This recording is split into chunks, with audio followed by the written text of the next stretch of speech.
आज आपल्या सातारमध्ये होणाऱ्या अखिल भारतीय मराठी साहित्य संमेलनाची अंतिम टप्प्यामध्ये तयारीचं सगळं इथं जे ते आलेलं आहे. सर्व जे स्टेज इतर सुशोभीकरण आणि जे सगळ्या गोष्टी नियोजित होत्या त्या सगळ्या आज पूर्णत्वाकडं चालू आहे.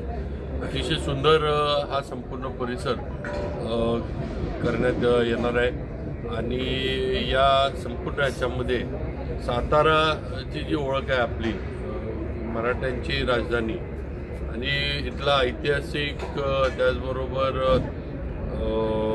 आध्यात्मिक सामाजिक वारसासुद्धा या सर्व वेगवेगळ्या ह्याच्यातनं आपण सातारचा दाखवायचा प्रयत्न करतो आहे. येणारे जे सर्व राज्यातनं आणि देशातनं आणि परदेशातनं पण येणाऱ्यांची सोय नीटनेटकी व्हावी हा प्रयत्न आमचा सगळ्यांचा आहे. कुणालाही त्रास होऊ नये, कुणालाही कुठं अडचणी निर्माण होऊ नयेत त्या पद्धतीनं आम्ही आत्ताच कलेक्टर साहेब, SP साहेब, आमचे कार्याध्यक्ष विनोद, नगराध्यक्ष आणि अमोल मोहिते सगळ्यांनी मिळून आम्ही त्याची पाहणी केली आहे. काही सूचना प्रशासनानं पण केल्या, त्याचं पण आपण वेळीच दुरुस्ती तिथं जी लागणारी जी काही कामाचं नियोजन आहे ते आपण करतो आहे. नगरपालिकेला पण आपण साताऱ्यातलं परिसराचं सुशोभीकरणाची कामं दिली, ती पण युद्ध पातळीवर आपली चालू आहेत आणि अतिशय सुंदर सातारच्या नावाला साजल असं हे साहित्य संमेलन पार पाडण्याचा